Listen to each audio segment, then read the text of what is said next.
Now that you have some perspective on the plugins that are available to you, the virtual instruments that you should be using for your remix, let's start looking at this inside of Pro Tools. Have my remix session open here. I want to mute all of my tracks. Eventually, we're going to get rid of all of the audio tracks except for the vocals. So eventually you are going to not use anything but the vocals for your remix. But for now, as I walk through some of these MIDI concepts, I'm going to keep these tracks in the session, but I'm going to click this first track, hold Shift, click my last track, and I just want to mute these tracks that are highlighted. So I'm going to hold Option Shift and I'm going to mute those. Then I'm going to right click and I'm going to hide those tracks. This just makes it a little bit cleaner as I start to talk about these track types. Pro Tools has two types of tracks that we can use to trigger virtual instruments. We can use MIDI tracks or we can use instrument tracks. I'll do track new, MIDI track. Notice that there is no channel width or track format for a MIDI track. It's just a MIDI track. It's data only.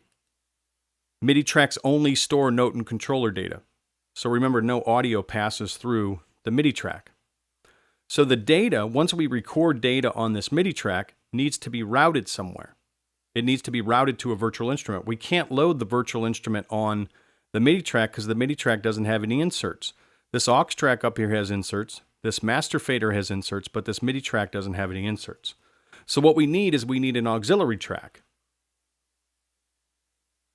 I'll do a stereo auxiliary track. Now the auxiliary track behaves like an audio track. I can route signals through the auxiliary track. I can load processors on the auxiliary track inserts, and I can process a signal through those inserts. I can mute, I can solo, I can treat it almost like an audio track, except I can't record on it. So I need the auxiliary track to load the virtual instrument. So let's go grab Expand 2. Here's Expand 2. And then I'll select this MIDI track and hit a key on my MIDI keyboard, and nothing happens. That's because the signal needs to get over to this virtual instrument from the MIDI track. So I'll go here to the output of the MIDI track, and I can see there's aux 1 with Expand 2 loaded. So I'll pick channel 1. Then I'll go ahead and hit the key on the keyboard. Now the track has to be record enabled for me to be able to trigger the sound, but now you hear the virtual instrument playing through the auxiliary track. One thing I'd like to mention is that these inserts, the inserts on auxiliary tracks, audio tracks, and instrument tracks, the inserts are pre-fader, meaning that if I play the virtual instrument, I see the level here in the meters. If I find at any point that I'm playing a virtual instrument that is overloading these meters where I'd be up here and I would be close to clipping, pulling this volume fader down here doesn't do anything. If for some reason you don't see any of these columns that I'm showing here, you can use the column view selector to show your various inserts and controls. So if I pull this volume fader down and I play a key on the keyboard, the synth still passes through there. But if this was clipping, that would be the same thing. Pulling the volume fader down wouldn't take the clipping out because the inserts are pre-fader. So if you're ever playing a virtual instrument and it starts to show that you're clipping in the meters, you need to look back into the virtual instrument and ask yourself, maybe I need to bring down, say, the stereo output knob here on the top right of Expand. Or in Expand's case, because you can load multiple parts in, you would even go back and look in each individual fader. So every synth's going to be a little bit different on how many parts can be played or how many patches can be loaded. It might just have one stereo output, or it could have multiple. But right now, we're just thinking about if I'm seeing overload in the aux, I probably want to look back to the virtual instrument stereo output to remove clipping from the channel. So I'm going to option click this stereo knob at the top right of Expand to reset that back to its default value. And again, if I hit a key on the MIDI keyboard, I will hear the sound play through. Now, if I need to get into the presets of Expand, I would go up here at the top of the plugin, and then you can see that you have a multitude of presets, and you can spend quite a bit of time digging through Expand.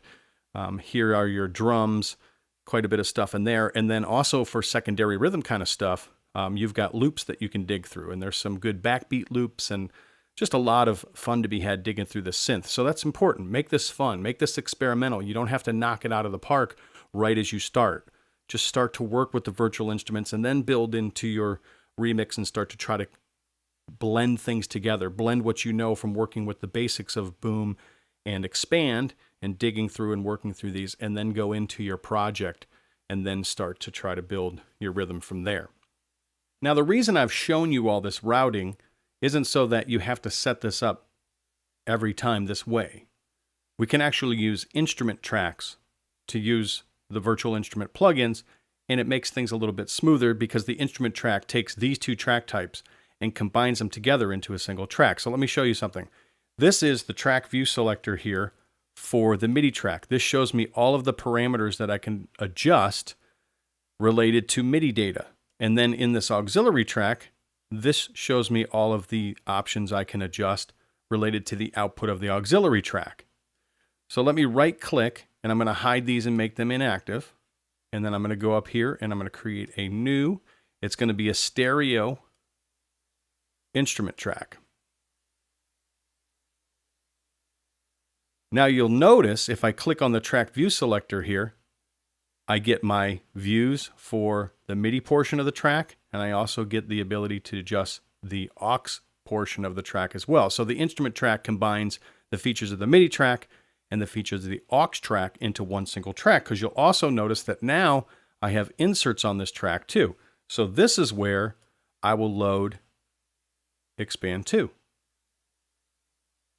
And then I'll go ahead and hit the keyboard and no sound comes out. But if I record enable the track, now I'm triggering the virtual instrument. Something that can be nice to set up, if you go into Setup, Preferences, and you click on this MIDI tab here at the top, you'll notice along the top we have all of the different tabs. On this MIDI tab here, I recommend setting default through instrument to follows first selected MIDI track. When I do that, what happens is that I don't have to hit the record enable button on the track to produce the sound. So right now the track's record enabled. I'll click that record enable button, turn it off, I'll play a key on the MIDI keyboard,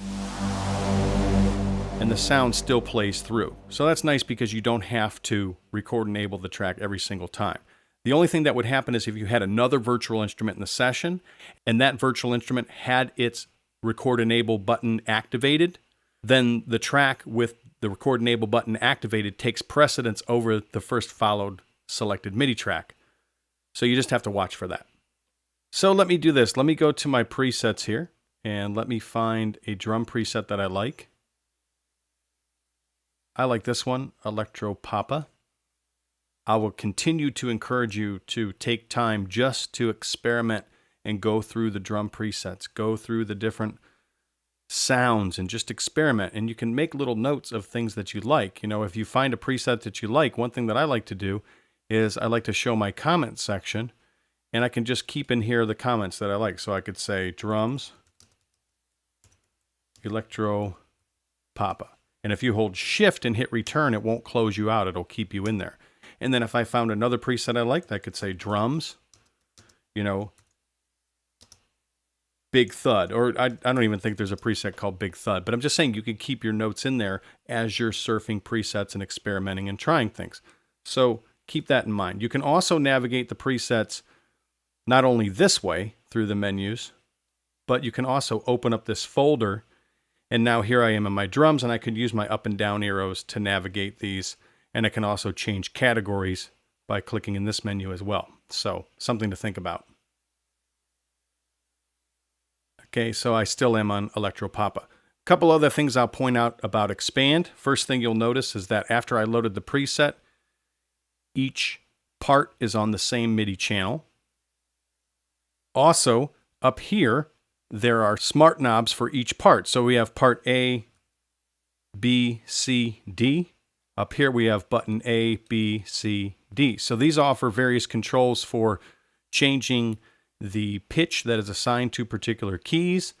And there's also some synthesis options. So each smart knob or each smart bank will have its knobs doing something maybe similar or different depending on the patch that you're working on.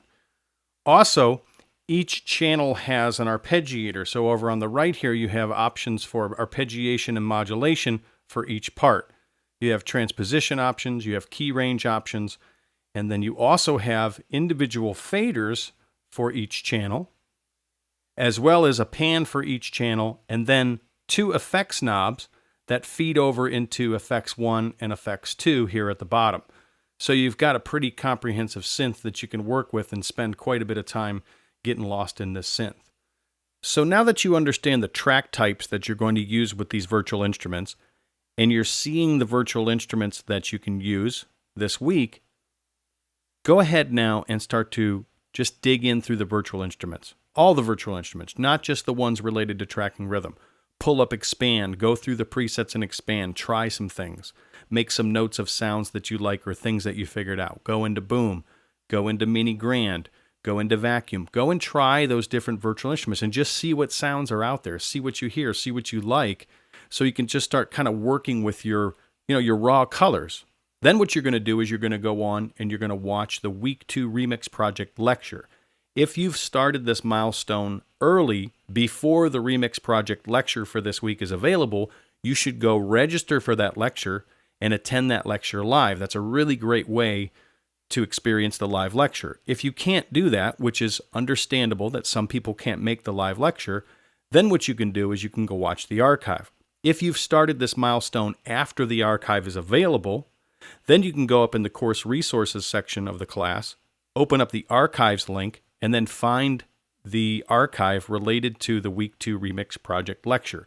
That lecture is going to take you further into the MIDI concepts related to the remix, talk about the various MIDI controls, talk about the various recording modes, and really take you deeper into this subject. So for now, experiment for a while, then when you're ready, go experience the Week 2 Remix Project lecture and finish up tracking rhythm this week.